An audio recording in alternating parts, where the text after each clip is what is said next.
Waalaikumsalam warahmatullahi wabarakatuh.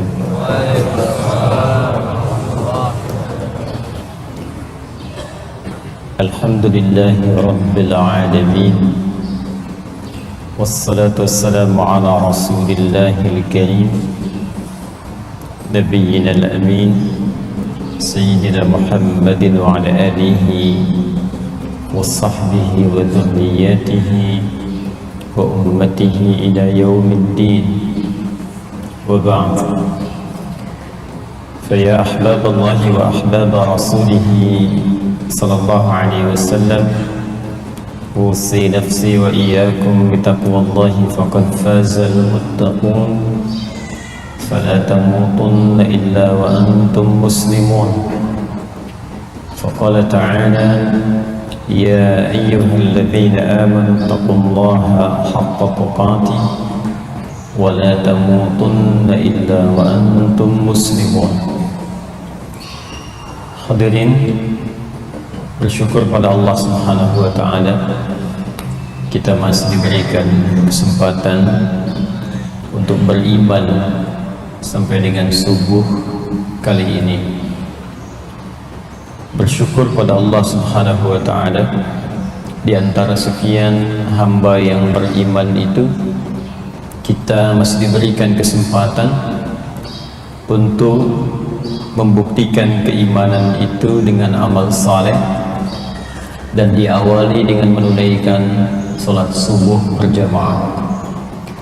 Kalimat iman pertama di dalam Al-Quran itu diikuti dengan amalan salat sebagai pembuktian dari sifat taqwa. Itu ada di Quran surah kedua Al-Baqarah di ayat kedua sampai dengan ayat ketiga. Dzalikal kitabu la raiba fihi hudal lil muttaqin. Siapa orang takwa yang dimaksudkan? Maka ciri pertamanya di ayat 3-nya, alladzina yu'minuna bil ghaibi wa yuqimuna as-shalah.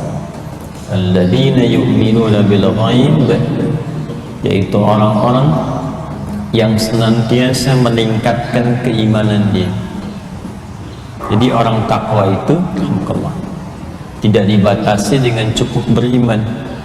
Nanti ada muslim, ada mukmin, ada taqi, ada muslimun, ada mukminun, ada muttaqun. Levelnya terus meningkat. Muslim, orang yang baru berikrar untuk patuh tunduk kepada ketentuan Allah Subhanahu wa taala. Jika ikrar itu diiringi dengan keyakinan paripurna dan kesiapan untuk menunaikan segala apa yang Allah perintahkan dan menjauhi segala yang dilarang, maka naik levelnya tidak sekedar muslim tapi menjadi mukmin. Karena itu orang-orang yang mengatakan saya Islam, saya tunduk, saya patuh, saya muslim, tapi tidak diikuti dengan keyakinan pada jiwanya untuk mengamalkan apa yang ia ikrarkan dengan lisannya dalam kalimat asyhadu an la ilaha illallah wa asyhadu anna muhammadar rasulullah itu, maka disifati oleh Al-Quran sebagai muslim, namun imannya baru sampai lisan, belum sampai kepada qalbunya. Itu yang dimaksudkan di Quran surah ke-49 Al-Hujurat di ayat ke-14. Qalatil a'rabu amanna. Ada segelintir orang Arab Badui mengatakan kami telah beriman. Jadi menahbiskan dirinya sebagai mukmin, langsung naik ke level yang kedua. Amanna, kami telah beriman.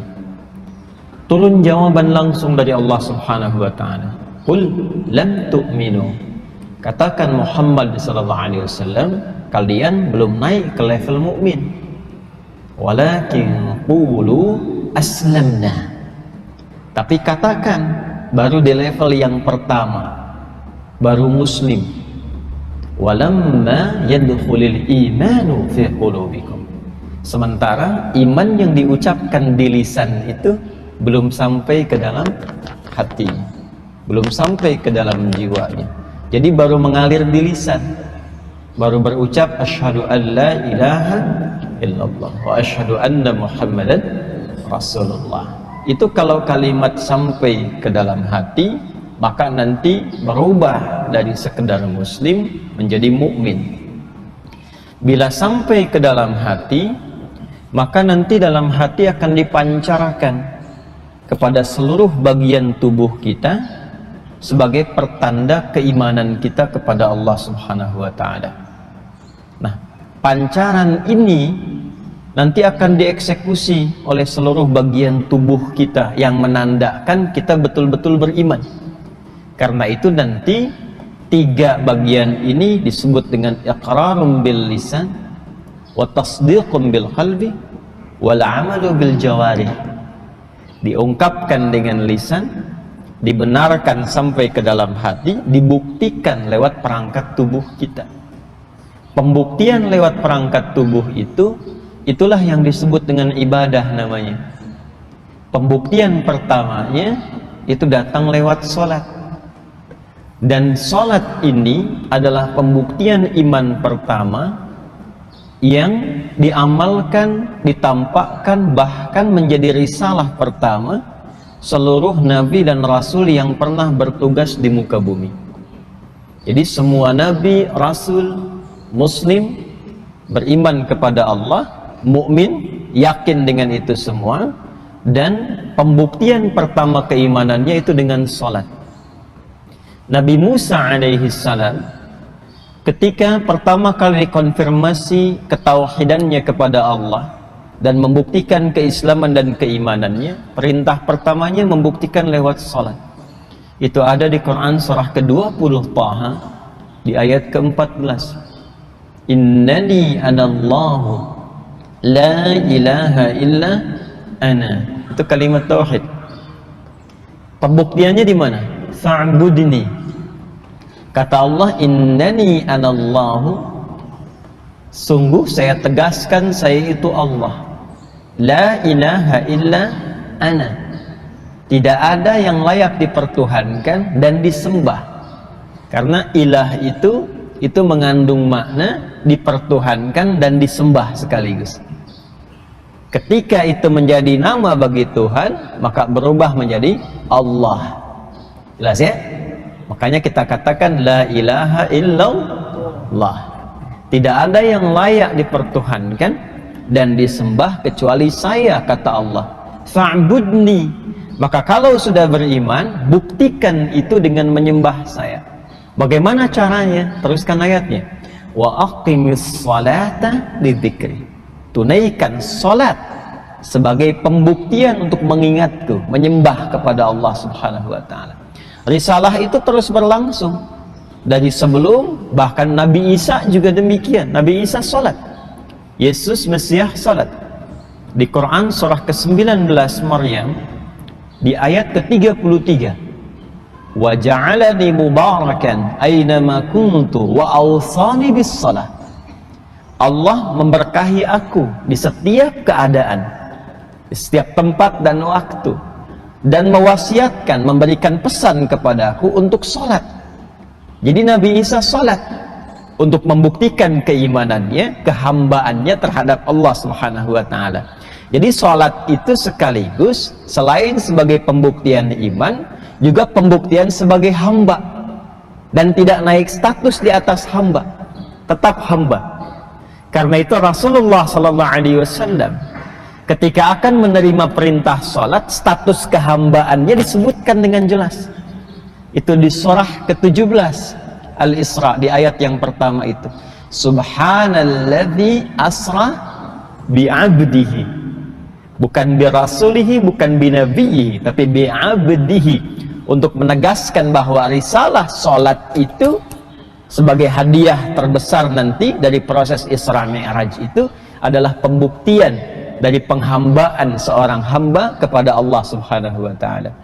Jadi kita bersyukur dalam kehidupan ini bila masih mampu menunaikan salat. Alhamdulillah.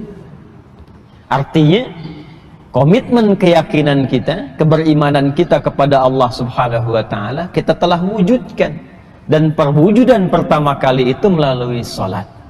Sekaligus ibadah sholat yang ditunaikan itu semakin sering ditunaikan, itu mengonfirmasi peningkatan iman. Rumus dalam Al-Quran pertama kali, kalau imannya ingin terus ditingkatkan, maka sholatnya diperbanyak. Sholatnya diperbanyak. Karena itu nanti di Al-Baqarah ayat 3 itu, kalimat imannya menggunakan fi'il mudhari dan bentuknya jama'. Alladzina yu'minuna. Alladzina disebutkan 1080 kali dalam Al-Quran. Itu menunjuk makna umum yang luas. Jadi bisa mencakup laki-laki, perempuan, tua, muda, besar, kecil, dan melampaui sekat-sekat sosial. Jadi siapapun. Jadi tawaran untuk beriman itu untuk semua hamba.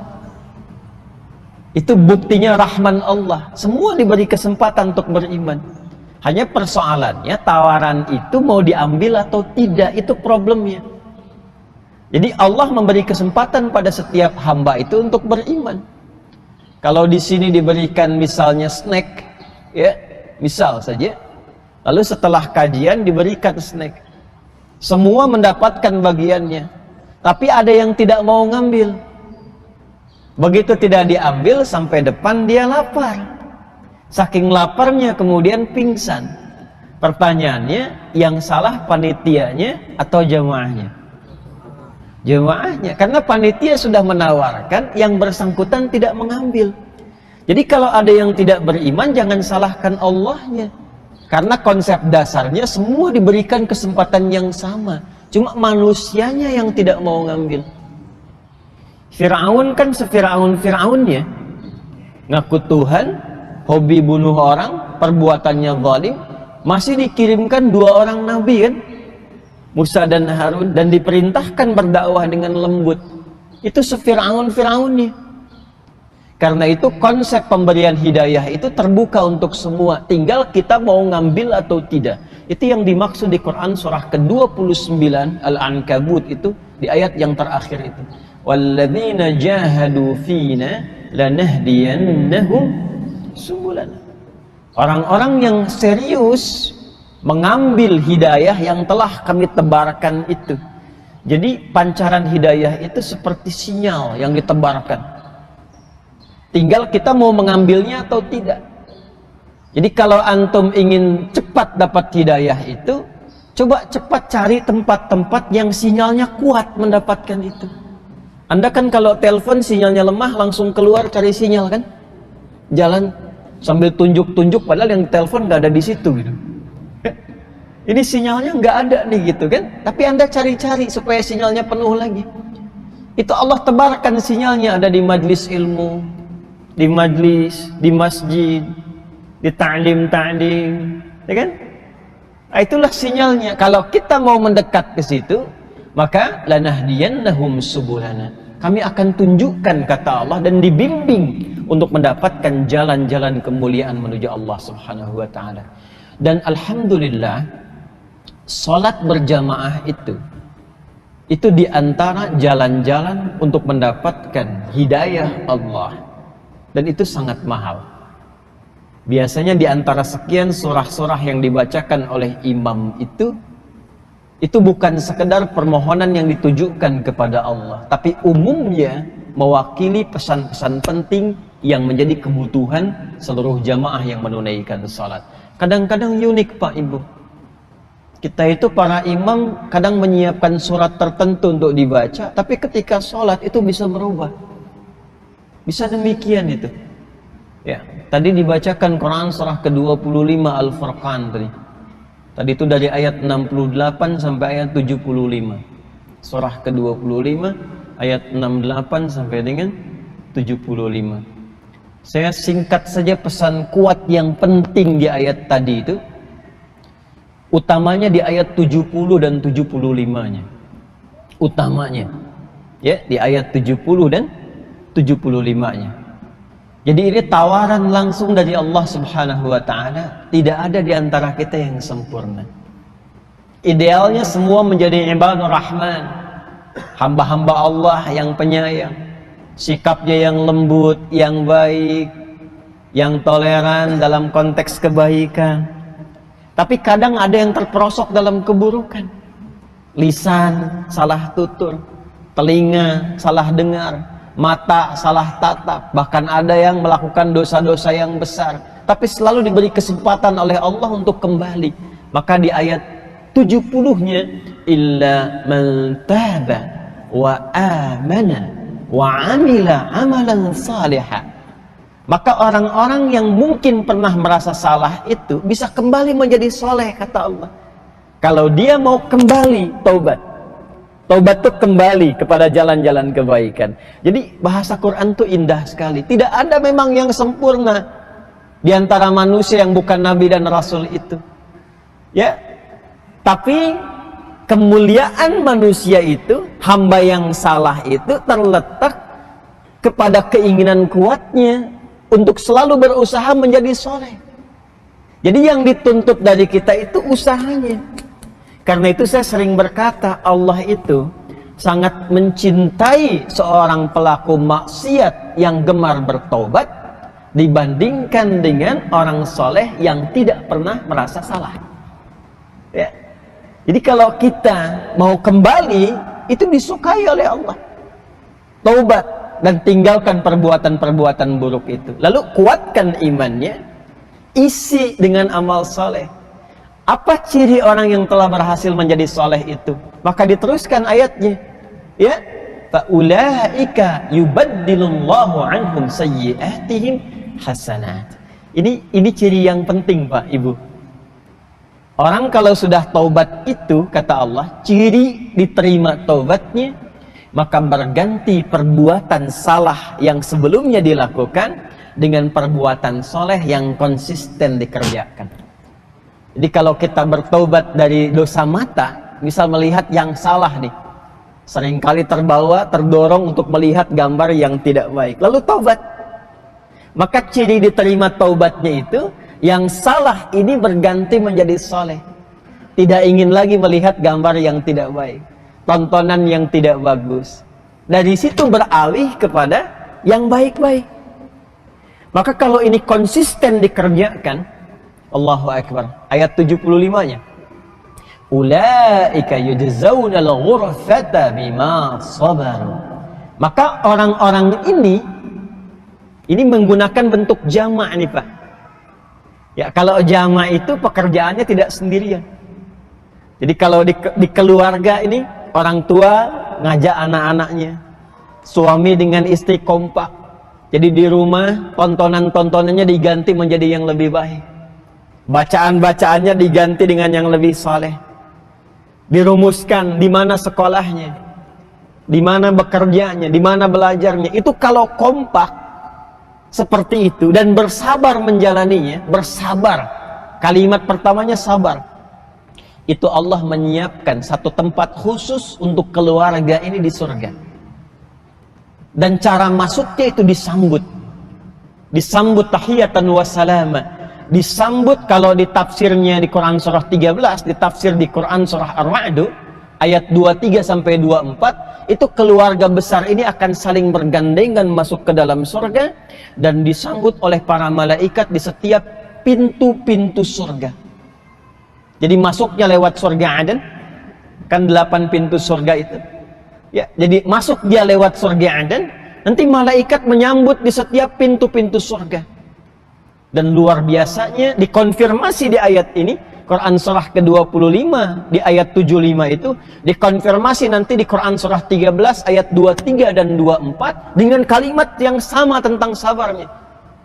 Ya, jannatu adnin yadkhulunaha wa man salaha min abaihim wa azwajihim wa dhurriyyatihim wal malaikatu yadkhuluna alaihim min kulli bab salamun alaikum bima sabartum fani'ma uqbad dar. Maka orang-orang ini, kata Allah, ini langsung dari Al-Quran. Saya selalu mengatakan, posisikan Al-Quran itu bukan sekedar kitab bacaan, tapi surat-surat bimbingan yang Allah langsung berikan kepada kita. Jadi kalau baca Quran itu, rasakan itu untuk kita. Posisikan diri kita itu sebagai penerima perintah. Bukankah dari Al-Fatihah sampai An-Nas itu disebut dengan surah? Ya kan? Bapak Ibu, saya sering katakan begini. Kalau terpisah dengan anak misalnya, sedang sekolah pesantren, 3 tahun tidak bertemu, tiba-tiba dapat surat dari anak tuh, senang tidak? Senang ya? Kita dapat surat dari orang tua yang nggak pernah berjumpa dulu selama berapa masa, senang ya?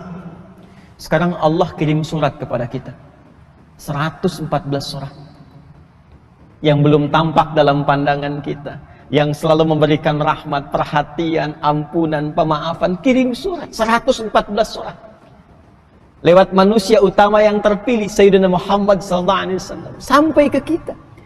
Maka kata para ulama, surat itu posisikan untuk kita isinya. Disampaikan lewat Rasulullah, dicontohkan cara membaca dan mengamalkannya, tujuannya sampai ke kita. Jadi kalau baca Quran itu rasakan ayatnya untuk kita. Jannatu 'adnin yadkhulunaha. Itu beda ketika hanya sekedar membaca dengan merasakan bahwa firman ini untuk kita. Kata Allah, hei kamu ini, aku sudah siapkan surga. Ini untuk keluarga kamu. Tapi kamu harus bersiap untuk memasukinya. Ini amalannya. Bila dikerjakan amalan-amalan itu, kata Allah, ini anaknya bisa menggandeng bapak ibunya, bisa menggandeng pasangannya, keluarga besar, masuk ke dalam surga. Yang paling menarik, wal malaikatu yadkhuluna 'alaihim min kulli bab. Malaikat datang menyelamati dari setiap pintu surga, masuk memberikan selamat. Apa kalimat pertama yang diucapkan malaikat? Ternyata bukan karena hebat amalnya, bukan karena banyak salatnya, bukan karena banyak hafalan Qurannya, bukan karena banyak infaknya. Salamun alaikum bima sabartum. Tapi karena banyak sabarnya. Ternyata sabar itu mahal, Pak, Bu.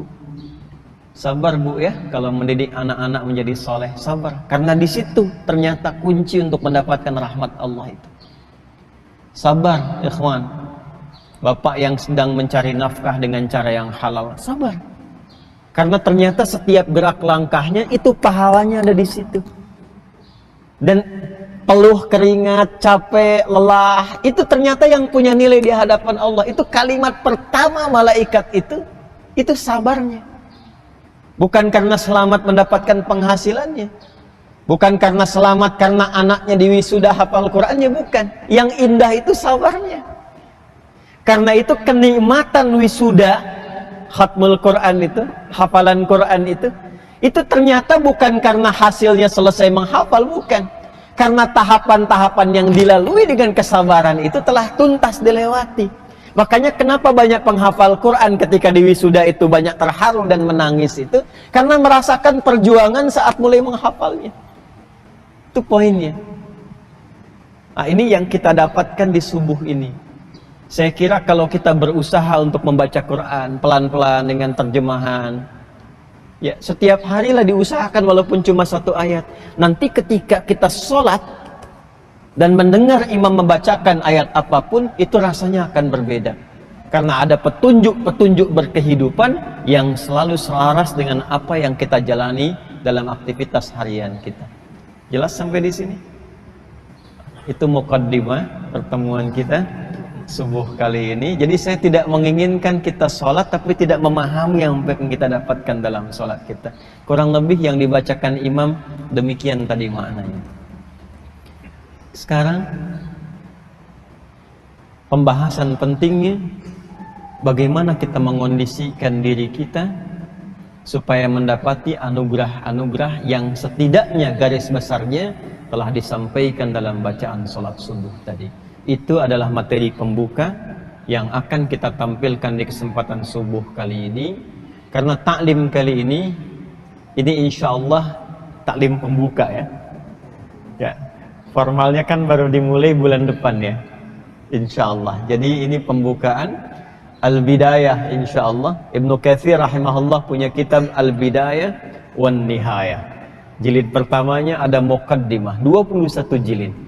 Jadi ini jilid pembuka ya. Mudah-mudahan nanti ada episode-episode ke depan yang kita bisa meneruskan kitabul adabul alim wal muta'allim, dan mudah-mudahan Allah ridha dengan kita semua insyaallah. Bismillahirrahmanirrahim. Ada 4 golongan manusia. Saya ulangi. Ada 4 golongan manusia yang diisyaratkan di dalam Al-Quran di pembuka surah Al-Baqarah, tepatnya dari ayat yang pertama sampai ayat ke-20. 4 golongan ini adalah realitas sosial yang akan kita temukan, kita jumpai dalam beraktivitas dimanapun di muka bumi ini, dalam rangka menunaikan tugas dari Allah Subhanahu wa Ta'ala sebelum kembali kepadanya. Jadi nanti bergaul dimanapun, karakternya tidak akan lepas dari yang 4 ini. Di kantor, di rumah tangga, bertetangga di kehidupan sosial, atau konteks kehidupan yang lebih luas lagi. Dan dari 4 ini nanti kita akan temukan satu golongan paling ideal yang menjadikan kita lebih mendekat kepada Allah, dan itu yang dijamin oleh Allah mendapatkan tempat yang disiapkan yang disebutkan tadi di Quran surah ke-25 di ayat 75 itu. Kita mulai dengan golongan yang pertama. Golongan pertama disebut oleh Al-Quran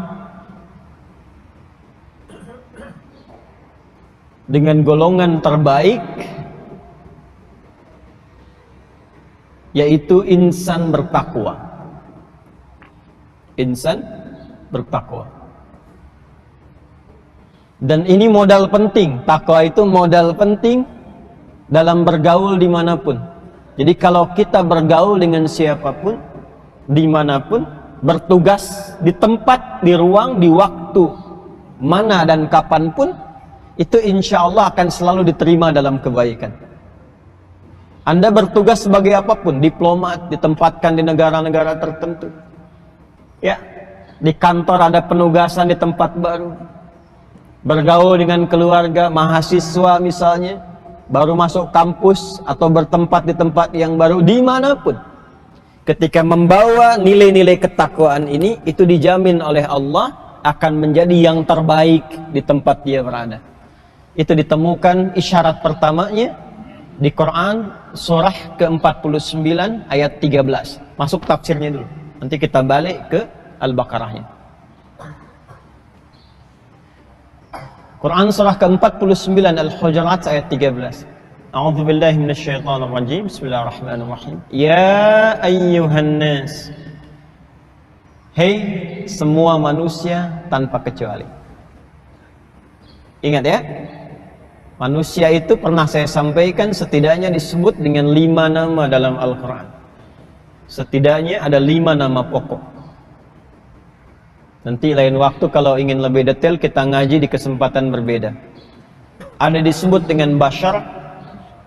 Bashar 35 kali disebutkan dalam Al-Quran. Secara singkat kalau disebutkan Bashar, ini menunjuk kepada sisi fisiknya. Tampilannya yang halus, kulitnya yang beda dengan binatang, beda dengan jin, beda dengan malaikat. Dan ini nama pertama yang diperkenalkan oleh Allah kepada malaikat dan jin. Di Quran surah ke-15 Al-Hijr ayat ke-28 sampai 29-nya. Wa idh qala rabbuka lil malaikati inni khaliqum bashara min salsalim min hama'im masnun. Ya, jadi bashar itu nama pertama yang diperkenalkan untuk membedakan bahwa materi penciptaan manusia ini beda dengan jin dan malaikat. Karena itu di ayat 27-nya jin disebutkan dulu. wal janna khalaqnahu min qablu min naris samum. Jadi malaikat diciptakan dari cahaya, jin diciptakan dari api yang menyambar-nyambar naris samum, manusia diciptakan bahannya beda. Ya. Min salsalin min hamaim masnun, dari bahan yang terbuat dari materi berbeda dari jin dan malaikat. Dan nanti tampilan pokok ini disebut dengan bashar dan punya bawaan nafsu. Karena itu kalau kita keluarkan ayat-ayat bashar, itu sekaligus mengkaji ayat-ayat tentang bagaimana mengendalikan nafsu. Jelas ya? Ini secara singkatnya demikian. Ada ins. Ins ini sering dipasangkan dengan jin. 18 kali disebutkan dalam Al-Quran pasangan ini. Ya, ya ma'syaral jinni wal wa ma khalaqtul jinna wal. Nah, jin dengan ins ini itu berlawanan. Jadi kalau bashar tadi dari materi fisiknya, kalau ins itu dari sifatnya. Ya, fitrah karakteristiknya. Jin punya 3 arti, lawannya ins punya 3 arti dari sifat karakternya. Jin tersembunyi, ins itu tampak, kelihatan. Karena itu jin disebut dengan jin karena fitrahnya tersembunyi. Materinya dari api yang menyambar, sifat karakternya tersembunyi. Jadi jin itu pada asalnya itu tidak boleh melakukan penampakan karena fitrahnya tersembunyi. Jadi kalau ada jin melakukan penampakan, itu jin sedang mengalami persoalan, sedang punya masalah, sedang bergeser dari fitrahnya. Apalagi manusia yang cari-cari penampakan jin. Nah, jadi jin itu harus sembunyi, Pak. Ya, Bu. Jadi jangan takut sama jin. Ya, jangan takut sama jin itu. Karena jin itu sifatnya tersembunyi, nggak nampak. Nggak nampak. Lawannya manusia ins, tampak. Sebaliknya kalau jin itu tersembunyi, nampak bermasalah, manusia itu mesti tampak. Jadi kalau ada manusia punya karakter suka sembunyi-sembunyi, itu sama dengan, bukan, sama dengan sedang punya persoalan. Ya, suami ibu pulang ke rumah sembunyi-sembunyi misalnya. Ya, harusnya lewat depan, lewat jendela belakang. Nah, itu sedang punya masalah itu. Ya. Nah, buka handphone sembunyi-sembunyi, nggak mau ketahuan tuh. Ya. Nah, itu juga sedang punya persoalan. Ibu cari dompet suami sembunyi-sembunyi. Nah, itu ada masalah itu. Itu karakternya demikian. Jelas ya? Allahumma shalli wa nafi'an. Ins itu lembut, halus, halus, lembut, baik. Lawannya jin, kasar. Karena itu jin itu punya karakteristiknya yang kasar. Ya, makanya sekalipun dia misalnya melakukan penampakan atau merasuki orang-orang tertentu, tidak akan berubah orang kerasukan jin menjadi lembut, tidak. Pasti kasar. Pernah lihat orang kesurupan jadi lembut? Tidak ada ya. Nah, manusia itu sebaliknya halus, lembut. Jadi yang makhluk halus itu kita sebetulnya, bukan jin. Ya, terlahir sebagai makhluk yang lembut, halus. Nah, ini nanti bahasanya di akhlak, di adab. Kenapa manusia tiba-tiba ada yang kasar? Itu keluar dari fitrah itu. Jadi kalau lisannya tiba-tiba jadi kasar, tangannya jadi kasar, kakinya jadi kasar, mencela orang sembarangan, kita itu saking lembutnya, muncul ayat-ayat itu dalam Al-Quran yang melarang kita berperilaku kasar. Gak boleh saling mencela. Kan ada di Quran surah Al-Hujurat ayat 11 itu. Ya ayyuhalladzina amanu la yasraq qaumin qaum la yaghtab ba'dukum ba'd. Jangan bikin hoax, jangan berbuat kasar, karena itu menyalahi fitrah. Apa penyebab itu semua? Babnya akhlak. Nanti ngajinya bab terpisah. Ini kan cuman sekilas saja. Ya. Yang ketiga nanti cenderung membentuk sifat harmoni. Ya. Sifat harmoni, kompak, bekerja sama, baik. Karena itu nanti jamak dari kata ins itu menjadi nas. Disebutkan 241 kali dalam Al-Quran. Aktivitasnya disebut dengan insan, 65 kali disebutkan dalam Al-Quran. Dari bangun tidur sampai tidur lagi. Cari semua kata insan dalam Al-Quran, turunkan menjadi kurikulum. Itu aktivitas kita. Jamaknya disebut dengan nas, dengan sifat sosialnya. Apa hubungan dengan golongan pertama tadi? Nah, ini yang mau kita tuntaskan. Jadi kalau sudah membentuk jamak, insan aktivitasnya, nas sifatnya, ya ins itu sifatnya, insan aktivitasnya, bashar bawaan nafsunya, Bani Adam keturunan genealoginya sampai dengan ke Adam. Sifat sosialnya, dimanapun insan ini beraktivitas, baik itu di rumah berkeluarga, di kantor, di kehidupan sosial, maka berubah menjadi nas namanya. Maka di Al-Hujurat ayat 13, panggilannya bukan ins, bukan bashar, bukan insan, bukan Bani Adam, tapi ya ayyuhan nas. Kalau sudah nas, itu artinya mencakup makna ins, mencakup makna insan. Sekaligus terkandung sifat bashar di dalamnya, dan terbawa genealoginya sampai Nabi Adam alaihissalam. Jadi sampai dengan nasab kita ke Nabi Adam alaihissalam, berkehidupan, itu punya sifat sosial yang gak mungkin hidup sendiri. Makanya Adam dan Hawa itu saat turun ke bumi, dan ditakdirkan oleh Allah kemudian membawa misi, itu pertama kali disebutkan di Quran itu sifat kekeluargaannya dulu, yang melahirkan keturunan. Itu yang dimaksud An-Nisa ayat pertama itu. Ya ayyuhan nasu taqu rabbakumul ladzi khalaqakum min nafsin wahidah wa khalaqa minha zawjaha wa batha minhuma rijalan katsiran wa nisaa. Jadi dari Adam dan Hawa, kata Allah, akan melahirkan generasi keturunan. Gak bisa hidup sendiri. Di sifat kita ini gak bisa sendirian, Pak, Ibu. Jadi kalau kita itu sadar, kita bukan makhluk individu, gak akan angkuh dalam berkehidupan. Karena kita butuh orang lain. Harus disadari itu. Ya, dan Allah pun menciptakan Adam tidak sendirian. Adam itu diciptakannya dengan lawan jenisnya, Adam dan Hawa. Tolong ingat kata-kata ini ya, Adam dan Hawa, bukan Adam dan Hendra. Adam dan Hawa. Lahir keturunan dari situ. Nah, keturunan ini disebutkan, diisyaratkan di Quran akan berganti generasi dan mungkin menempat di tempat-tempat yang berbeda. Jadi nggak sama semua. Teruskan ayatnya ke Quran surah 49 ayat 13. Ya ayyuhan nasu inna khalaqnakum min dzakarin wa untha wa ja'alnakum syu'uban wa qabail. Kami jadikan anak keturunan Adam itu akan berganti generasi sampai kehidupan dunia berakhir, dan tempatnya akan berbeda-beda, tidak sama semua. Ini yang datang ke ta'lim ini pun kan nggak semua dari Bekasi kan?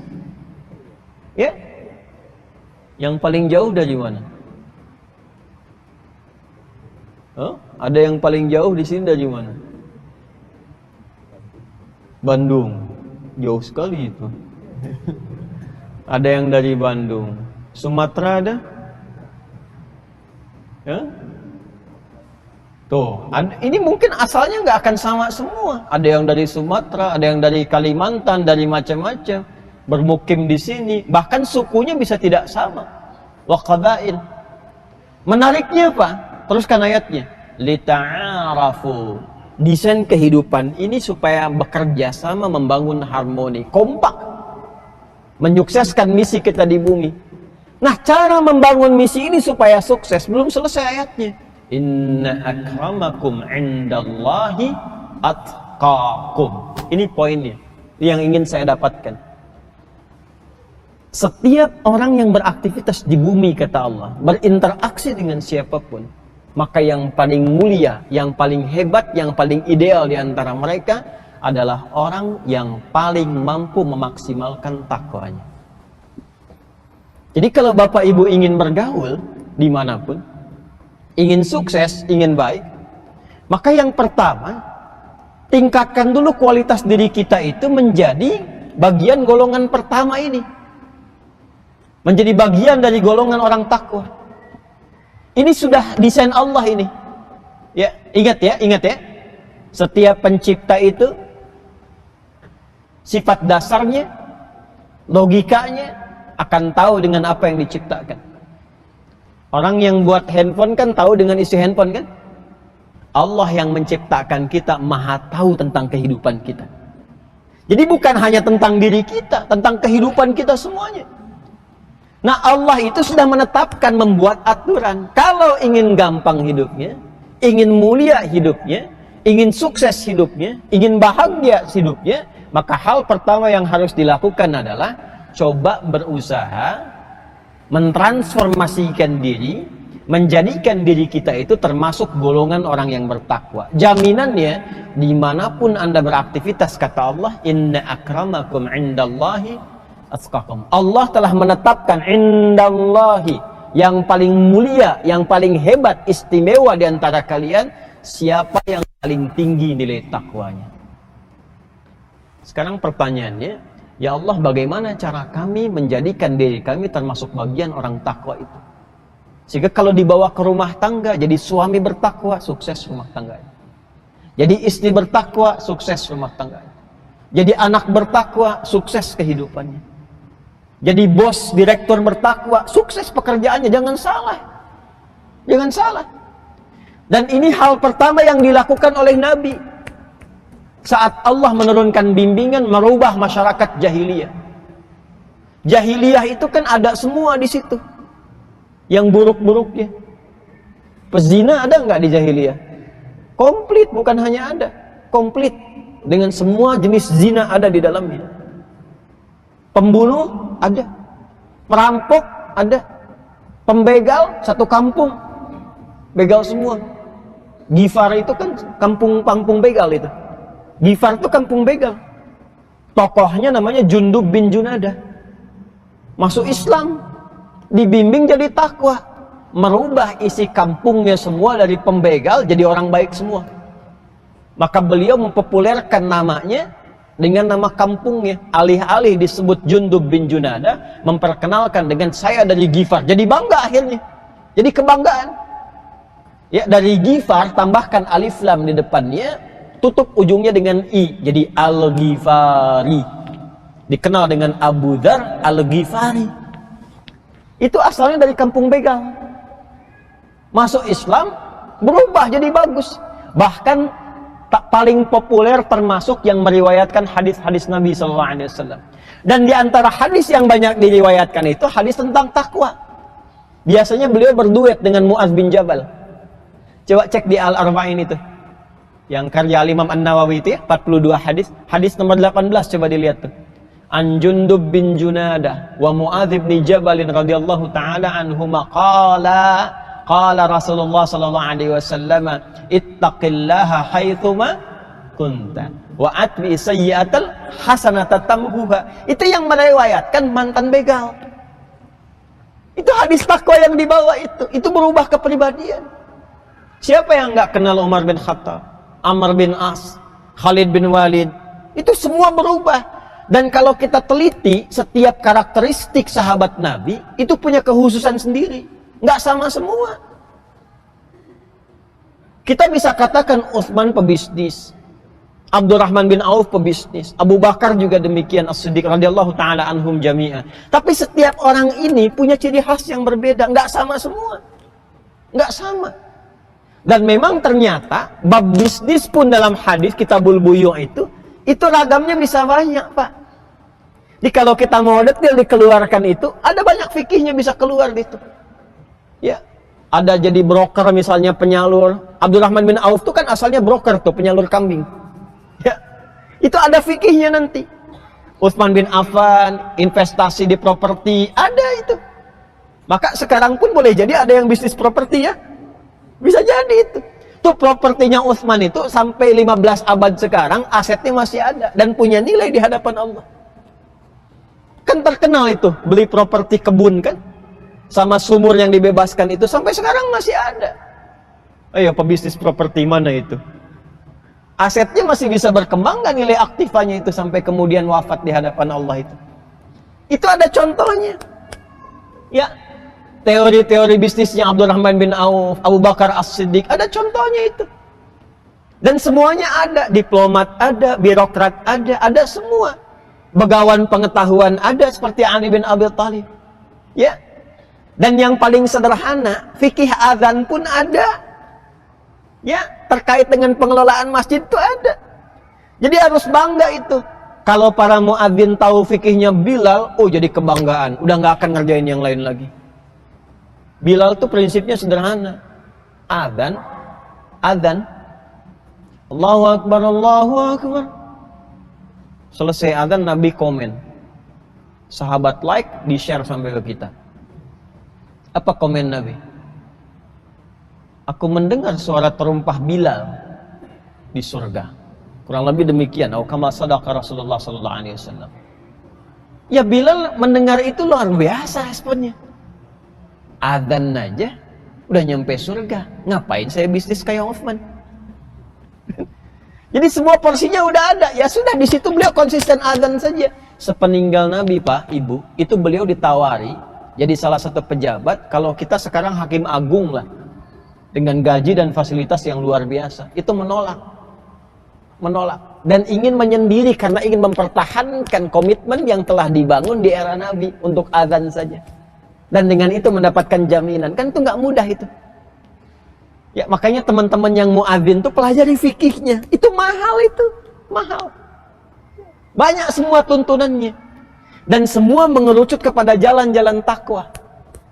Jadi semua ketika dirubah lewat pedoman yang Allah turunkan di Al-Quran itu, dibimbing langsung oleh Rasulullah, itu masyarakat jahiliyah di semua aspek yang disebut buruk itu berubah kemudian jadi khairu ummah. Bahkan turun langsung pengakuan dari Allah, syahadahnya minallah, dengan turunnya surah Ali Imran ayat 110 itu, kuntum khaira ummatin ukhrijat linnas ta'muruna bil ma'ruf wa tanhauna 'anil munkar wa tu'minuna billah.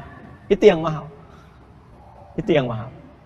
Nah sekarang berbahagianya kita, ternyata ciri sifat umat takwa itu nggak dibatasi di era Nabi saja. Nilainya tetap berlangsung berkelanjutan. Jadi kita ini patut bahagia karena Al-Qur'annya pun terjaga sampai dengan sekarang. Sampai dengan nanti. Satu-satunya kitab di muka bumi yang terjaga keadaannya dari lafadznya, maknanya, pedomannya, sampai bahkan kehidupan berakhir, sampai kembali kepada Allah, hanya Al-Quran. Karena itu semua nilai-nilai takwa itu sama, masih ada di situ. Tinggal kita keluarkan di masa kini. Dan selalu salihun likulli zaman wal makan. Sesuai dengan kebutuhan zamannya, itu dahsyatnya Quran. Jadi dibaca, dipelajari, diamalkan di era Nabi, di era setelahnya, di kini sampai akan datang, itu selalu sesuai dengan kebutuhan zamannya. Itu yang coba kita keluarkan. Pertanyaan besarnya, bagaimana membentuk pribadi ideal sebagai orang takwa di hadapan Allah? Maka cirinya ada 4. Cirinya ada berapa? 4. Amalannya 4 ya. Amalan pertama,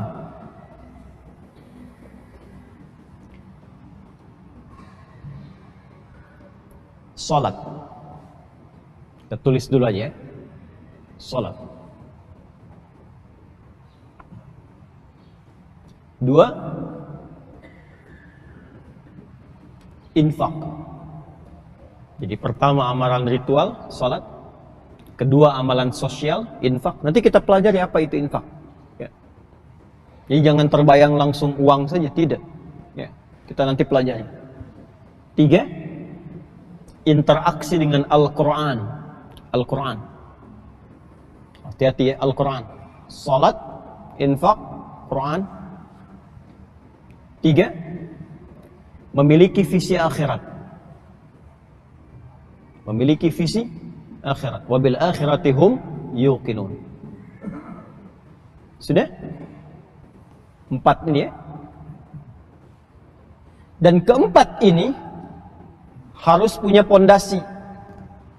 Kalau pondasinya nggak kuat, bangunannya bisa runtuh. Pondasi utamanya pondasi iman. Jadi kalau kita gabungkan 4 tambah 1 berapa? 5 ya. Pondasinya pondasi iman. Orang yang mampu mengoptimalkan 5 pokok ini, maka langsung dijamin oleh Allah di ayat yang kelima. Ulaika ala hudam mir rabbihim wa ulaika humul muflihun. Orang-orang ini itu akan langsung dibimbing, dinaungi oleh bimbingan Allah di setiap keadaan dia beraktivitas. Pakai ala ya, bukan fauqa. Ini Pak, ini saya bawa kitab nih. Ini dulu di antara ulama fikih yang sangat terkenal nih, Profesor Dr. Wahbah Az-Zuhaili. Ini orang Arab menyebutnya As-Suyutil Mu'asir, Imam Suyuti kontemporer, telah meninggal. Ya, ini Masya Allah, saya mengambil juga pelajaran manfaat dari beliau dari sisi fikihnya waktu beliau ke Tripoli. Ini ada tafsir yang beliau tuliskan, Tafsirul Munir. Ini contoh saja. Ini Pak, ini kitab, buku, ini meja. Fokus ya. Bukunya ada di mana? Di atas meja ya. Nah, ini saya simpan gini. Bukunya ada di mana? Di atas meja. Oh, di bawah di sini. Ya. Ini di atas meja, ini di atas meja. Nah, di bahasa Arab itu punya detil. Ada detilnya. Kalau begini, ini di atas juga nih. Ini fauqa namanya. Al-kitab fauqal maktab. Jelas? Kalau begini nempel, ini ala namanya. Ala al-kitab, ala al-maktab. Jelas? Sama-sama di atas. Tapi yang ini nempel, yang ini ada jarak. Paham? Ulaika ala hudam mir rabbihim. Ada orang-orang yang nempel terus dengan petunjuk Allah. Jadi dimanapun dia berada, dibimbing langsung oleh Allah, bimbing terus. Di rumah tangga dibimbing Allah, ya, di pekerjaan dibimbing Allah, ya, di kehidupan sosial dibimbing oleh Allah.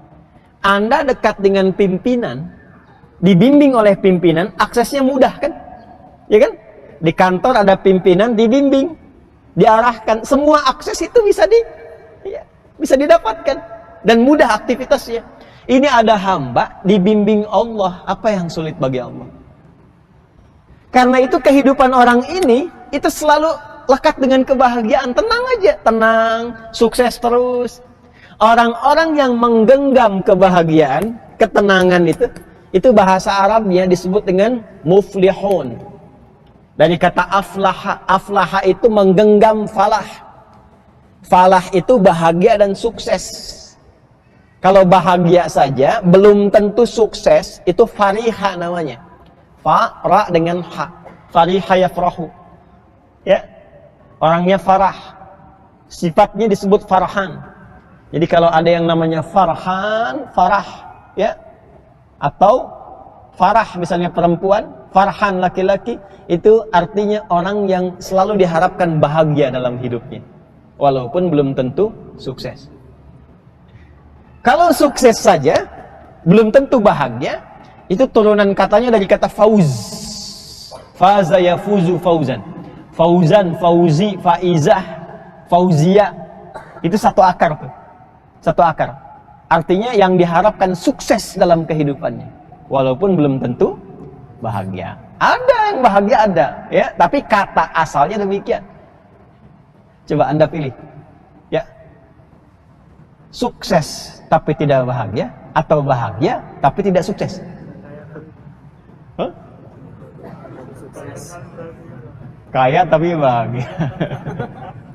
Nah, kalau digabungkan keduanya, itu namanya falah. Falahun, fa lam alif ha. Falahun. Kalau digenggam maka menjadi aflah. Aflah. Orangnya muflih, aflaha yuflihu. Orangnya muflih, jamaknya muflihun. Maka orang-orang yang lekat dengan petunjuk Allah, dibimbing langsung oleh Allah, maka dia akan cenderung bahagia dan sukses. Orang Allah yang punya akses kok. Yang punya pengetahuan siapa? Allah. Makanya adinda-adinda mahasiswa ini, para pelajar, kalau mendekat kepada Allah dikasih akses tambahan pengetahuan. Dan itu komitmennya takwa. Itu ada di Quran surah kedua Al-Baqarah di akhir ayat 282. Wattaqullaha wa yu'allimukumullah. Tingkatkan takwamu kepada Allah, ditambahkan pengetahuan. Ya. Itu kan yang disebutkan contoh prakteknya lewat Khidir alaihissalam itu. Ya kan? Milladunna ilma, kami berikan dari sisi kami ini tambahan pengetahuan. Itu yang kita istilahkan dengan ilmu laduni itu. Jadi laduni itu bukan tidak belajar, belajar tapi mendapatkan akselerasi percepatan pengetahuan. Jelas? Ya itu Allah yang punya segalanya. Wa ulaika humul muflihun. Ulaika ala hudam min rabbihim wa ulaika humul. Yang punya rezeki siapa? Yang punya solusi siapa? Terus kenapa kita tidak dekati Allah? Jadi yang memaksimalkan 5 utama ini, maka yang terjadi adalah terdapat percepatan-percepatan menuju kebahagiaan dan kesuksesan. Pokok yang pertama iman. Iman. Karena itu falah. Kalau digenggam menjadi aflah. Kapan bisa mendapatkan aflah ini? Ketika iman mulai tertanam dalam jiwanya. Karena itulah ketika Allah menurunkan surah Al-Mu'minun, orang-orang beriman, itu pembukanya langsung dengan kata aflah dan menggunakan kata qad sebagai penjamin. Quran surah ke-23 ayat yang pertama. Qad aflahal. Apa dia? Qad itu ada 3 maknanya. Dalam bahasa Arab itu ada 3. Bisa taukid, penguat, bisa tahqiq, penjamin, bisa takrib, sesuatu yang mendekatkan. Jadi kalau ada qad, misalnya qad itu satu bisa berarti penguat, artinya informasi yang disampaikan ditegaskan supaya kita nggak ragu sedikit pun. Yang kedua, at-tadmin, penjamin. Jadi langsung dijamin informasi yang disampaikan mendapat jaminan langsung dari yang menyampaikannya. Yang ketiga, takrib. Informasi yang disampaikan akan cepat diraih.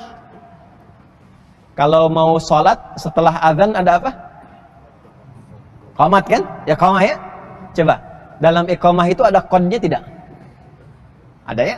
Qad qamatis shalah, qad qamatis shalah. Apa artinya qad di situ? Takrib. Sholat sudah dekat, mau kita tunaikan. Allahu akbar, Allahu akbar. Asyhadu an la ilaha illallah. Asyhadu anna Muhammadar Rasulullah. Hayya 'alas shalah, hayya 'alal falah. Qad qamatis shalah. Salat sudah dekat, siap ditunaikan. Salat sudah dekat, cepat siap-siap. Itu qad di situ. Nah, di Quran surah 23 ayat 1 itu 3 makna ini menyatu semua. Qad aflahal mu'minun. Kata Allah, saya tegaskan ya. Saya jamin ya. Orang-orang yang beriman itu akan cenderung dekat kepada kebahagiaan dan kesuksesan. Jaminannya dari Allah. Kapan itu didapatkan? Bagaimana caranya? Balik ke konsep awal. Al-Baqarah ayat 2-5-nya itu. Karena itu kalau ingin meraih itu dasarnya iman. Bagaimana iman yang supaya bisa mendapatkan kemudahan, kenyamanan, kebahagiaan, kesuksesan itu? Maka ternyata bukan sekedar beriman, tapi imannya terus di-upgrade, terus dikelola, dinaikkan. Jangan dicukupkan dengan berkata begini, saya beriman. Itu butuh pembuktian. Jadi semua yang bersumber dalam hati itu butuh pembuktian. Butuh pembuktian. Di hati itu kan gak kelihatan. Dari mana taunya itu benar dalam hati? Maka dibuktikan. Semua yang dari hati teorinya begitu. Cinta itu kan di hati kan? Ya kan? Dari mata turun ke hati. Itu laki-laki. Perempuan dari telinga turun ke hati. Ya kan? Pembuktian cinta itu lewat nikah. Maka lewat akad dibuktikan adanya cinta di dalam hati. Bukan lewat hubungan yang tidak jelas. Itu bukan pembuktian cinta. Cinta itu bersih. Ya. Sebagaimana dari hati itu keluar sesuatu yang bersih dari takwa. Bapak pembuktiannya lewat nikah, lewat yang halal. Makanya saya selalu katakan kalau ada akhwat, ibu punya anak perempuan, ada laki-laki mengatakan kepadanya, aku mencintaimu, jangan percaya. Ya. Langsung jawab, buktikan cintamu dengan menuliskan nama kita di buku pernikahan kita berdua. Bikin status tuh ya. Ya. Makanya setelah menikah dapat BPKB kan? Ya, buku pernikahan kita berdua. Nah, iman itu puncak tertinggi dalam hati, butuh pembuktian. Dan harus dikelola, di-manage. Gak bisa dengan mengatakan saya beriman, tidak. Nah, kalau kita ingin jadikan kata ini bentuknya berubah dengan bentuk yang terus terjaga, berkesinambungan, maka dalam bahasa Arab kata kerjanya harus dirubah ke dalam bentuk fi'il mudhari. Fi'il mudhari. Cirinya gampang. Setiap ditemukan anita di awal kata kerja itu pasti mudhari. Anita itu hamzah, nun, ya, dan ta. Hamzah, nun, ya, dan ta. Ibu Anita, ibu hamzah, ibu nun, ibu ya, dan ibu ta. Ada hamzahnya, ada nunnya, ada ya-nya, ada ta-nya. Kalau ingin bentuk jama, tambahkan un di ujungnya. Depannya Anita, ujungnya un. Amana itu bentuk dasar. Kalau kita ingin rubah dalam bentuk Anita, misal tambahkan ya depannya, ujungnya jadikan un. Jadi yu'minun. Maka bentuknya menjadi jama dan sifatnya progresif terus berlangsung. Coba di Al-Baqarah ayat 3 itu. 3 itu kalimatnya apa? Alladzina yu'minun. Jadi kalau ingin menjadi orang takwa, jangan cukupkan mengatakan saya beriman, tapi kelola iman itu agar terus bertambah dan naik. Jelas? Bagaimana caranya? 4. Yuk kita turunkan. 1, tadi sudah dituliskan ya. Memperbanyak sholat. Memperbanyak sholat. Sholat secara hukum ada 2 jenis. Umumnya, satu yang diwajibkan, kedua yang disunnahkan. Yang wajib itu disebut fardu, yang sunnah disebut dengan nafilah. Yang wajib itu ada 5. Seperti kita ketahui, subuh, zuhur, asar, maghrib, isya. Yang sunnah, nafilah, menunya banyak. Ada menu yang menyertai subuh, pagi, siang, sampai ke malam. Jadi kalau sholat sunnah, itu menunya menyertai hampir perjalanan waktu dari mulai subuh, ketemu subuh lagi. Bebas, menunya banyak. Kembalikan dulu ke Al-Baqarah. Perhatikan mushafnya. Lafaz sholat itu ada 3 jenis lafaz. 1, alif, lam, shad, lam, alif, ta marbutah. Saya tuliskan dulu ya.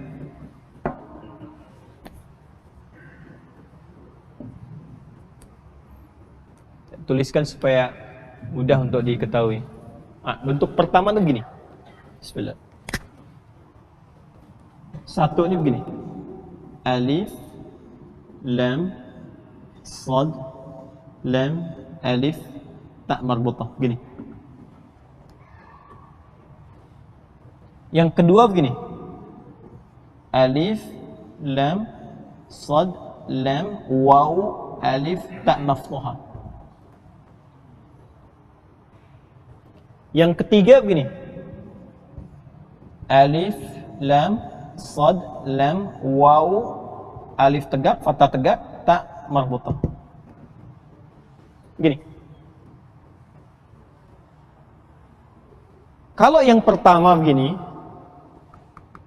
ini artinya sekali sholat. 1 kali sholat. Jelas? Sekali saja. Tunggal, mufrad, singular. Kalau yang kedua begini, ini bentuknya jama', tapi ada batasnya. Al-jam'ul mahdud, jama' tapi terbatas. Karena itu bentuk yang kedua yang seperti ini, kalau tersebut di dalam Al-Quran, yang bermakna ibadah sholat, itu maknanya sholat fardu, yang wajib itu. Ada berapa jumlahnya? Berapa waktu? 5 kan? Berapa rakaat? 17. 5 waktu 17 rakaat. Kalau 5 itu jama atau tunggal? Jama. Tapi jama ini harus terbatas. Jadi nggak boleh melebihi 17 rakaat, nggak boleh lebih, nggak boleh kurang. Harus tetap 5 waktu, harus 17 rakaat. Ya, jadi kalau ada yang 16 rakaat, berarti sholat subuhnya cuma 1 rakaat. Karena konsep dasarnya, online-nya, nomor online-nya 24-4-3-4 kan? 2 subuh, 4 zuhur, 4 asar, 3 maghrib, 4 isya. Ya, jadi kalau kita ingin online dengan Allah, passwordnya 24-4-3-4. Waktunya sudah diatur. Karena itu ketika Allah menyebutkan supaya kita menjaga waktu sholat ini, yang fardu ini, yang pokok ini, itu kalimatnya menggunakan ini. Ya, bentuk yang kedua. Dicek di Al-Baqarah ayat 238. Quran surah 2 ayat 238. Paling kanan sebelah pojok di atas. Hafidhu 'alas salawati was salatil wusta wa qumu lillahi qanitin. Saling menjaga di antara kalian. Bentuknya pakai hafadha yuhafidhu. Pakai ilmu sarafnya. Bukan hafidha yahfadhu, tapi hafadha yuhafidhu. Kalau hafadha itu maknanya saling. Jadi harus saling mengingatkan. Ya. Makanya kita kan punya jadwal sholat ya. Di-share. Tuh kalau bikin status, kalau mau cari pahala, jangan yang aneh-aneh. Ya, udah aja update jadwal sholat seputar Bekasi. Al-Azhar punya akun misalnya kan. Akun media sosial. Boleh. Upload tuh jadwal sholat sekitar Jaka Sampurna dan sekitarannya misalnya. Wah, itu pahalanya banyak. Orang lihat dari situ kemudian dia sholat, dapat pahala itu. Ya, dapat pahala. Nah, ini bentuk yang pertama ini, as-salawat. Bentuk yang kedua dalam konteks jamak maksudnya. Yang ketiga yang ini. Alif, lam, shad, lam, waw, fathah tegak, ta marbutah. Ini menarik nih bentuknya nih. Bentuknya ini terlihat seperti tunggal, tapi ternyata maknanya menggabungkan ya bentuk jama yang luas. Jadi kalau ada bentuk yang ketiga ini, itu maknanya jama dan melampaui jumlah bilangan yang kedua. Ya, maknanya jama melampaui jumlah bilangan yang kedua. Artinya tidak ada batas di dalamnya. Kalau dibawa ke dalam bentuk sholat, artinya sholat yang ditunaikan, bila diungkapkan dengan bentuk yang ketiga ini, maka sifatnya membawa sifat jama' melebihi yang fardu. Jadi kalau ada sholat fardu, yang 5 pokok itu, yang 17 rakaat, kalau di luar yang fardu, namanya apa tadi? Sunnah, nafilah. Maka kalau ada bentuk seperti ini, tidak cukup pada yang fardunya, tapi plus dengan nafilahnya yang sunnahnya. Wajib plus sunnah.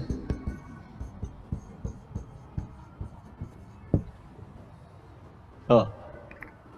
Coba lihat Al-Baqarah ayat 3. Bentuknya pakai yang pertama, kedua atau ketiga? Coba lihat di mushaf. Oh. Harus yang ketiga. Gak mungkin yang pertama, apalagi yang kedua. Coba lihat. Alladzina yu'minuna bil ghaib wa yuqimunas shalah. Coba lihat. Salat di situ bentuknya yang ketiga kan? Alif, lam, shad, lam, waw, fathah tegak, ta marbutah. Jadi kalau ingin menjadi takwa, takwa itu kan golongan spesial. Ya kan? Kalau hanya mengerjakan yang fardu, yang nggak spesial pun sama semua. Martabak itu disebut spesial kalau ada tambahan di bahan-bahannya kan.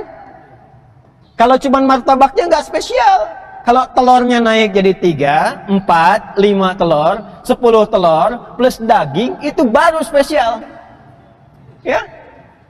Nah, ini orang takwa itu orang spesial.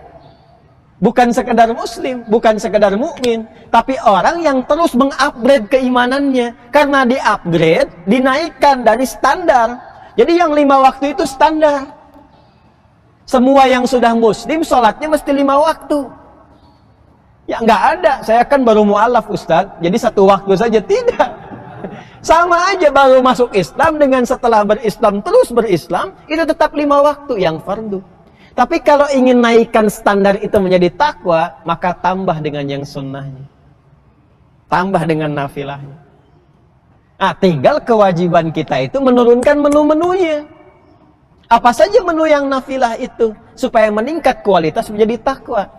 Makanya ketika Allah menambahkan menu di dalam Al-Quran untuk tambahan sholat itu, yang nafilah-nafilah itu, maka keistimewaannya diikutkan. Contoh, di antara ayat yang menyandingkan waktu sholat fardu dengan yang sholat nafilah plus dengan jenisnya, buka Quran surah 17 Al-Isra. Surah 17 Al-Isra itu kan yang mendapatkan peristiwa Isra ya, dan Mi'raj sehingga mendapatkan ibadah salat. Ayat 78. Ayat 78 sampai 80 lah. 78 sampai 80. Kita berhenti sebentar lagi ya insyaallah. Ada ayatnya? Ayat 78 untuk yang 5 waktu. Aqimis salata liduluki syamsi ila ghasaqil laili wa qur'anal fajr. Inna qur'anal fajri kana mashhuda. Itu yang 5 waktu. Tunaikanlah olehmu salat itu. Dari mulai tergelincir matahari masuk waktu siang, zuhur. Ila ghasaqil laili sampai ke malam. Zuhur, maksudnya di cover nih 4 waktu, zuhur, asar, maghrib, isya. Nanti di tempat lain disebutkan isyarat-isyaratnya, di hadis didetilkan. Kemudian wa qur'anal fajr, subuh. Makanya subuh itu disebut juga dengan fajar. Ada 2 nama, fajar dan subuh. Nanti di edisi yang lain kita bisa perdalam itu, ada hikmahnya. Jadi ini yang 5 waktu, zuhur, asar, maghrib, isya, subuh. Kenapa subuh diakhirkan di ayat ini? Untuk menunjuk kekhususan yang hanya ada di sholat subuh. Ya, kalau Bapak Ibu mengumumkan kejuaraan, harapannya dulu atau juara 1 dulu? Harapan dulu kan? Harapan 2, harapan 1, juara 3, juara 2, juara 1. Nah, ini semua waktu sholat penting. Semua waktu sholat penting, tapi ada sesuatu di waktu subuh yang nggak ditemukan di waktu-waktu yang lainnya.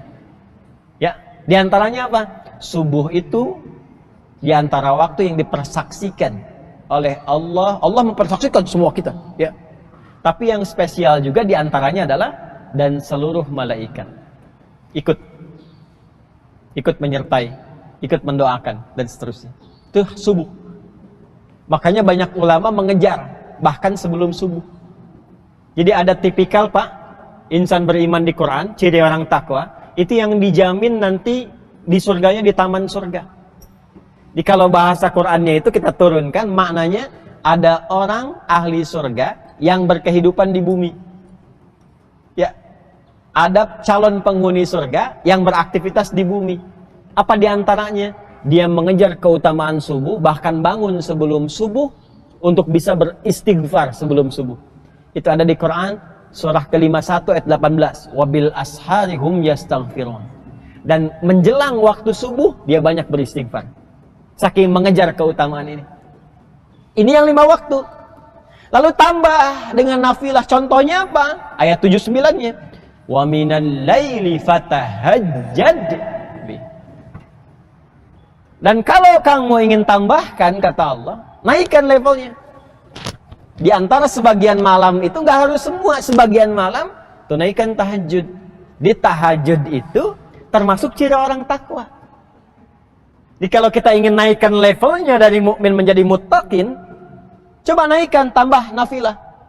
Di antaranya apa? Tahajud.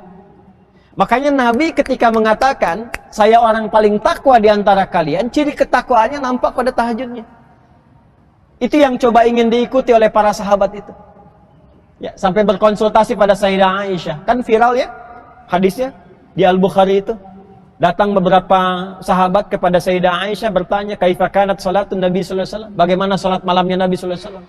Jawaban pertama, la tas'al an husnihinna wa tulihinna. Jangan ditanya bagaimana panjang dan bagusnya. Itu kalimat ini ketika didengar penasaran, diikuti di belakangnya. Nabi sholat, makmum di belakang. Maka ternyata rakaat pertama itu 100 ayat Al-Baqarah.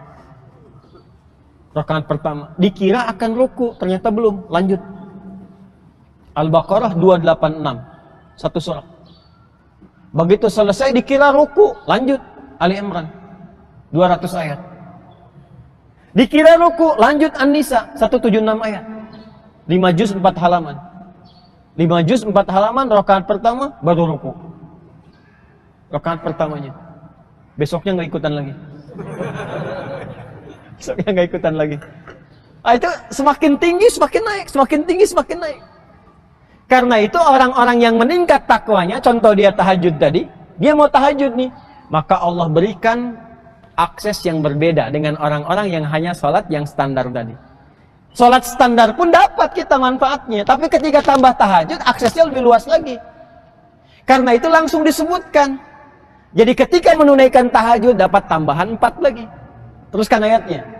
Wa minal laili fatahajjad bihi nafilatal laka asa ayyab'atsaka rabbuka maqaman mahmuda. 1, 2 wa qur rabbi adkhilni mudkhala sidqin. 3 wa akhrijni mukhraja sidqin. 4 wa ja'alni bil ladunka sultanan nasira.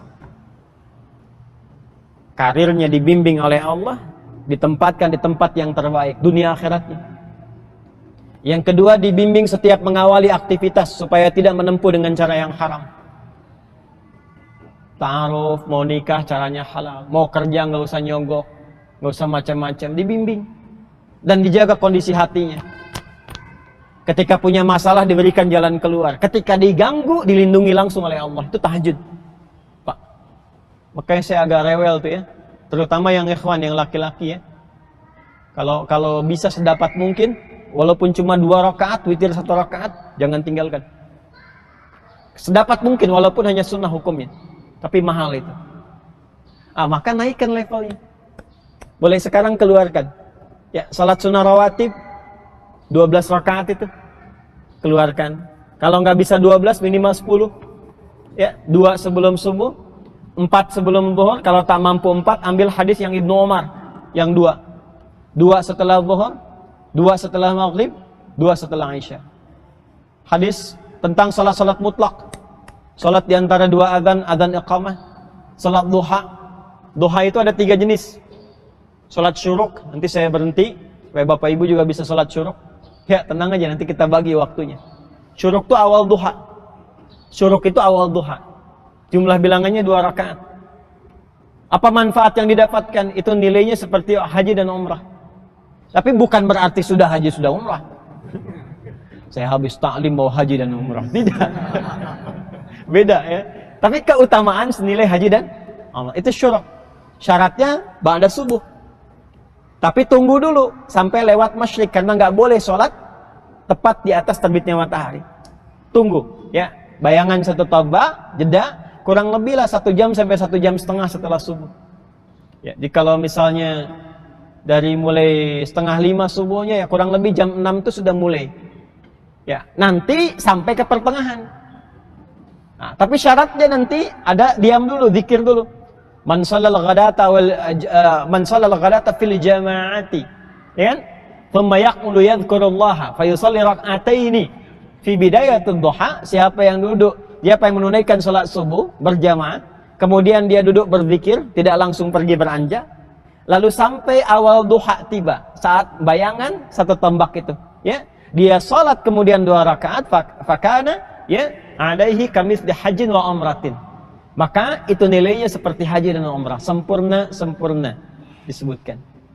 Lalu pertengahan duha itu sekitar jam 8 sampai jam 10-an lah, 10 setengah 11. Jumlah bilangannya bisa sampai 4, ya, 2, 4 sampai ke 8 boleh. Itu menjadi pengganti zikir dari seluruh anggota tubuh. Anggota tubuh kita harusnya berzikir. Zikirnya anggota tubuh itu digunakan pada yang baik-baik. Zikirnya mata, jangan lihat maksiat. Zikir telinga, dengar yang baik-baik. Makanya nanti fungsi mata, fungsi lisan sampai ke kaki disebutkan dengan iman dulu. Wa qul lil mu'minina yaghuddu min absarihim, katakan pada insan beriman matanya zikir. Lihat yang baik, yang tak baik palingkan. Nah, kadang-kadang tidak terjadi selama kita berkehidupan itu.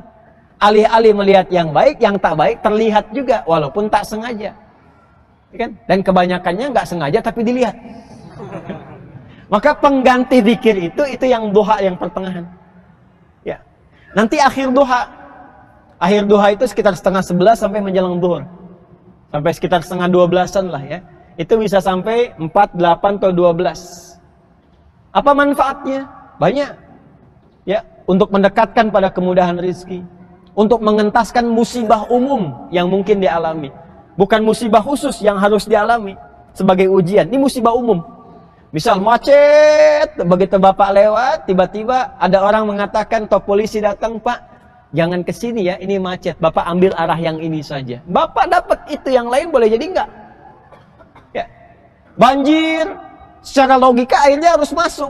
Tapi kok bisa begitu mau masuk balik lagi, masuk balik lagi. Bisa begitu. Itu musibah umum tuh. Ada duha. Ya. Kemudian nanti selain itu apa? Salat mutlak. Salat wudu ada, berwudu balik, itu kisahnya Bilal bin Rabah. Ya, wudu, selesai wudu, salat 2 rakaat bisa. Ya, tahiyatul masjid silahkan lakukan. Yang langka-langka salat jenazah. Ya, salat jenazah itu yang langka-langka, makanya pahalanya pun langka, mahal. Sekali sholat sebesar 1 qirat, sebesar gunung Uhud. Nah, itu coba latihan dulu yang itu. Kita ambil menu yang pertama dulu. Setelah itu dapat, nanti turunannya akan muncul sifat gemar berbagi. Itu yang disebut dengan infak. Dari infak nanti turun lagi interaksi dengan Quran. Dari Quran, kalau sudah 3 ini ada, otomatis pola hidupnya akan berubah. Dari sekedar dunia, sekarang sudah terpaut dalam dirinya kepentingan-kepentingan akhirat. Ya, tentang infak, tentang Quran, barangkali kita harus bahas di edisi yang berbeda, karena itu punya detail yang tersendiri. Apa itu infak? Kemana dikeluarkan? Mana yang paling prioritas? Infak seperti apa yang bisa mengentaskan persoalan? Ada. Nanti ada infak yang bisa menambah pengetahuan. Ada, Pak. Bu, Ibu pernah dengar Imam Nawawi Al-Bantani? Bukan Nawawi Ad-Dimashqi. Itu setiap akan datang kajian, itu infak dulu. Infak dulu. Makanya bersyukur nih kalau DKM menyediakan kotak infak misalnya. Itu kalau ada yang jalan itu bukan mobil-mobilan tuh, kotak infak tuh. Bukan cuma didorong-dorong gitu ya. Itu manfaatnya banyak. Kalau kita ikhlas, dan itu bergantung niat. Innamal a'malu. Ada infak untuk menambah pengetahuan, ada. Imam Nawawi itu setiap mau datang ke kajian, itu infak dulu tuh. Apa niatnya? Diniatkan untuk tidak pernah melihat aib gurunya. Jadi beliau tuh nggak sibuk dengan aib guru, karena tahu setiap manusia itu pasti punya kelemahan. Jadi yang dicari itu bukan aibnya. Ketika hormat pada guru tinggi dan tidak pernah mencari kesalahan, maka barakah ilmu itu sampai kepada murid. Nah, ini bagaimana ilmunya bisa berkah? Baru disebutkan namanya sudah bilang bid'ah. Itu kan gimana bisa mendapatkan keberkahannya? Itu diantaranya, Pak. Ya. Jadi infak itu banyak teorinya. Ya, ada infak misalnya yang terkait dengan pahala, yang mengentaskan kesulitan, tapi semua teorinya kembali kepada iman. Karena dasarnya itu iman. Kalau iman itu udah nggak mikir apa-apa. Jangan karena infak misalnya, maaf, ingin pekerjaan lancar, ingin hutang lunas, itu menarik akhirat kepada dunia. Nanti begitu nggak dapat jadi kecewa. Teorinya bukan begitu. Bukan begitu teorinya. Ya, jadi pautkannya kepada iman. Kalau iman sudah berjalan, dia terserah Allah nanti. Ya, walaupun ada keinginan-keinginan, nanti dicukupkan oleh Allah. Kadang-kadang apa yang kita inginkan beda dengan yang Allah kehendaki. Karena itu ikutkan keinginan kita pada keinginan Allah, maka tuntas semua keinginan kita. Ya, itu ada rumusnya nanti di Quran surah kedua di ayat 216. Detailnya nanti di ayat 186 di ayat yang di surah yang kedua itu. Nah, itu umum tentang infak. Terakhir Quran, dan saya tutup di sini. Quran ada 3 cara. Secara singkatnya banyak membaca. Itu yang disebut dengan qiraah. Jadi tolong biasakan kita semua ya. Jangan berlalu hari tanpa baca Al-Quran, walaupun hanya 1 ayat. Kalau bisa 1 hari 1 juz. Kalau mau gampang bagi Pak, jangan langsung dibaca 1 juz, terasanya agak berat. Ya, bagi ke waktu sholat. Juz pertama ada berapa ayat? Al-Baqarah kan 141 ya. Al-Fatihah taruhlah sudah hafal kan? Ya, Al-Fatihah kan di dalam kepala ya. Bukan di luar kepala, kalau di luar belum hafal namanya. Al-Fatihah dalam kepala. Al-Baqarah 141. 141 bagi 5, sholat fardu kan 5 waktu. Berapa? Cepat. 28 lah ya. 28. Nah, Bapak baca 28 ayat aja. Bagi 2 lagi, Bu. Bagi 2. Sebelum subuh 14, setelah subuh 14. Sebelum zuhur 14, setelah zuhur 14. Demikian sampai ke Isya. Itu kita tanpa menyadari khatam 1 juz. 14 ayat itu berapa menit sih? Insya Allah nggak akan nyampe 10 menit. Ya, investasi aja sebelum subuh 5 menit, setelah subuh 5 menit. Itu kalau kita konsisten begitu, konsisten, selesai 1 juz insya Allah. Jelas? Baik ya, kalau mau dibagi lagi 20 halaman dibagi 5, jadi 4 halaman. 4 halaman dibagi 2, jadi 2 halaman. Itu kalau mau paling gampang per halamannya. Sebelum subuh 2 halaman. Ya, 2 halaman, 2 halaman. 2 halaman itu kan cuma 1 lembar. 1 lembar aja baca bolak-balik. Ya, itu begitu selesai nih Isya, itu sudah 1 juz.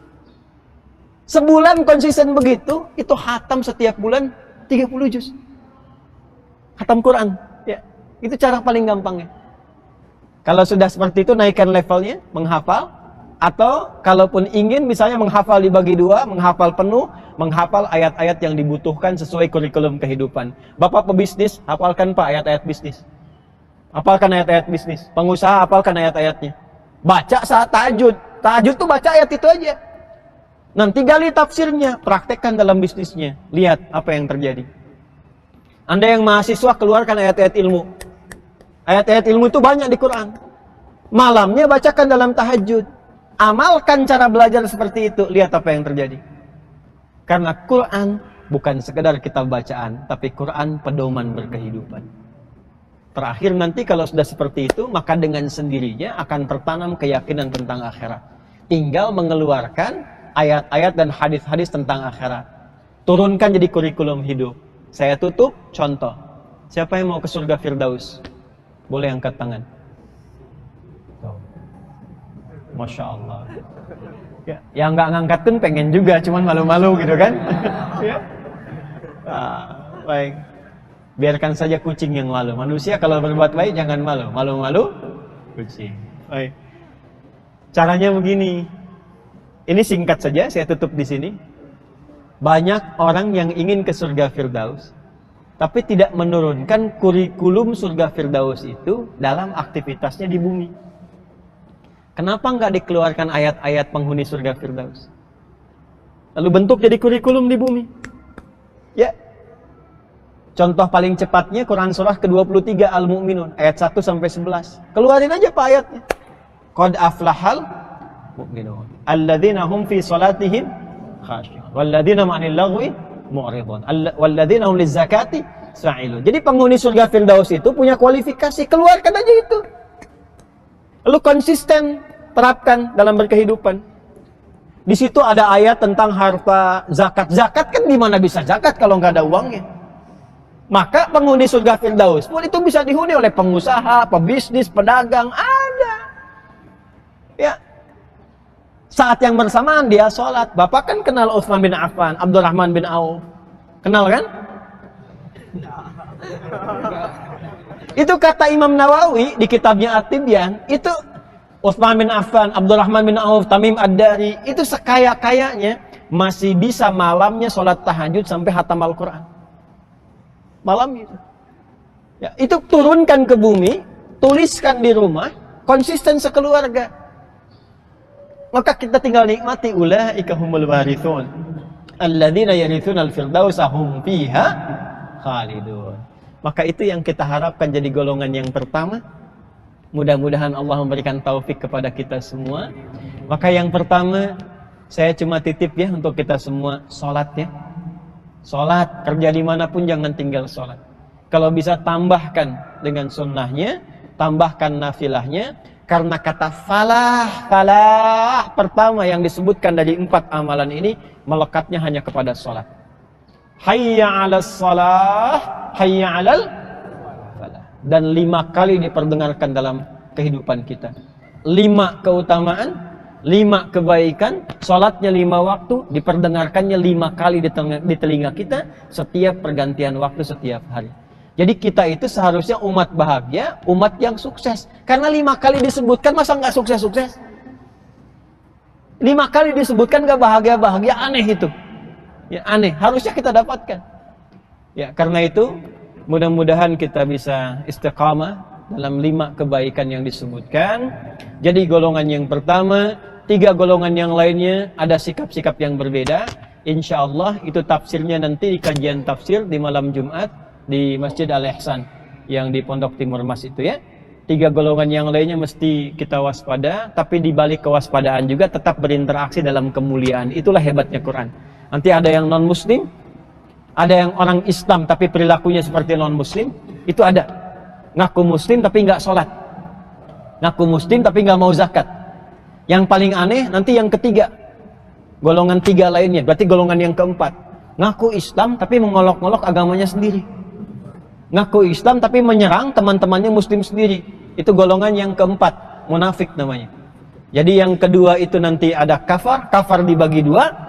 Kafarul asi yang bermaksiat, orang Islam tapi maksiat seperti orang kafir. Ya, golongan ketiganya yang kafir, yang non-muslim. Dan kafir itu pun ada maknanya lagi. Itu bukan panggilan untuk merendahkan, bukan. Itu panggilan terhormat untuk membedakan keyakinan. Diserap ke dalam bahasa Inggris menjadi kafir. Orang Inggris pun nyerap kata kafir. Itu kata kafir pun itu diserap ke bahasa Inggris, kafir. Kafir. Kafir itu kan penutup nih, gini. Di dalam cover ini ada isinya. Ini kalau masih tercover belum bisa buka isinya. Ya. Nah, dari kata kafara jadi cover. Bahasa Inggris itu banyak. Ya, menyerap dari bahasa Arab seperti sugar. Sugar. Sugar daddy. Sugar itu dari kata sukar. Sukar, ya. Sukar bahasa Arabnya itu sukar, kurma sukari, kurma yang manis. Ya kan? Diserap ke dalam bahasa Inggris jadi sugar. Ya, kafara jadi kafir. Orang yang menutup diri belum menerima sesuatu itu bahasa Arabnya disebut kafir. Di kafir itu artinya orang yang masih menutup dirinya, belum mau menerima, kadang belum mau bisa mendengar, gitu kan? Ya itu disebut kafir, itu bahasa halusnya. Makanya ketika turun surah Al-Kafirun, itu orang-orang Arab jahiliyah nggak pada marah. Karena panggilannya terhormat. Kuliah ayyuhal kafirun, hai orang-orang yang, katakan Muhammad pada orang-orang yang masih menutup dirinya, belum mau menerima keterangan kamu, belum mau merespon, kan? Gak apa-apa, lakum dinukum, itu indah kan? Makanya Abu Jahal gak marah disebut kafir, ya. Abu Lahab gak marah, karena itu panggilan yang terhormat, tidak merendahkan, untuk membedakan antara yang belum beriman dengan yang sudah beriman. Jelas ya? Paham insya Allah. Nah yang keempat itu golongan munafik. Ini yang bahaya, golongan munafik. Saya kira itu yang bisa disampaikan, tapi tolong pelajari, jangan berhentikan di sini. Karena Quran itu sangat detail. Sampai ketemu orang munafik pun ada cara untuk bergaul dengan mereka. Ya, dan hebatnya begini, hebatnya tidak pernah menyertakan dengan celaan dan cacian. Sekalipun bertemu orang munafik, caranya luar biasa, elegan sekali. Dan kalau Anda baca satu ayat saja, itu kita sampai bisa mengatakan fabi ayyi ala rabbikum tukadziban. Ya. Apa dan bagaimana itu? Nanti di pertemuan berikutnya insyaallah. Ya, An-Nisa ayat 140 nanti dikaji sendiri ya, insyaallah. Saya kira itu yang bisa disampaikan untuk pertemuan kali ini. Yang berikutnya di Al-Azhar, kita kembali kepada kitab induk yang pokok, Adabul Alim wal Muta'allim. Saya kira dulu pernah dikopikan ya. Sudah 2 tahun masih ada kopiannya? Ya, kalau belum nanti nggak apa-apa, nanti saya coba kopikan kembali insya Allah. Ya, berapa yang kita kira-kira bisa kita kopikan sesuai materinya saja. Nanti sesuai materi, setiap lembarnya Anda pegang. Saya menginginkan kalau saya baca Anda ikut baca juga, supaya ditandain nanti ya, tandain. Jadi tahu bacanya, dan bisa diajarkan kembali kepada anak cucu di kemudian hari, insya Allah. Demikian yang bisa disampaikan. Semoga Allah rahmati kita semua, memuliakan kita semua, menjauhkan dari berbagai mara bahaya, menyehatkan kita dan memberkahi setiap pertemuan kita, insyaallah. Allahumma taqabbal minna innaka antas sami'ul 'alim wa tub 'alaina innaka antat tawwabur rahim. Nahmaduka hamdan syakirin, hamdan na'imin, hamdan yuwafi ni'amahu wa yukafi mazidah. Ya Rabbana lakal hamdu wa lakal syukru kama yanbaghi li jalali wajhikal karim wa li 'azimi sultanik. اللهم صل وسلم وبارك على حبيبك الكريم رسولك المصطفى الأمين سيدنا محمد وعلى آله وصحبه أجمعين. ربنا لا تدع لنا في مقامنا هذا وفي كل مقام ذنبا إلا غفرته. Ya Allah, jika ada pelaku maksiat di dalam ruang masjid ini atau di sekitarnya, jangan biarkan ia pulang kecuali Engkau ampuni segala dosa-dosanya. Wala hamman illa farajtah, jika ada yang tengah merasakan kegelisahan, jangan biarkan ia meninggalkan masjid ini kecuali Engkau telah tenangkan keadaan hatinya. Wala maridan illa syafaitah, jika ada yang diuji dengan penyakit seberat apapun, maka mohon angkat dan sembuhkan penyakitnya ya arhamar rahimin. Allahumma ya arhamar rahimin, la hajatan min hawaijid dunya wal akhirati fiha laka ridwan wa fiha lana as-salah illa qadaitaha ya arhamar rahimin. Allahumma ij'alna min ahli al-Qur'an waj'al al-Qur'ana sahiban lana fid dunya wa syafi'an lana fil akhirati ya arhamar rahimin. Rabbana atina fid dunya hasanah وفي الآخرة حسنة وقنا عذاب النار. وصلى الله على سيدنا محمد وعلى آله وصحبه أجمعين. وآخر دعوانا سبحانك اللهم وبحمدك أشهد أن لا إله إلا أنت نستغفرك ونتوب إليك والحمد لله رب العالمين. السلام عليكم ورحمة الله وبركاته.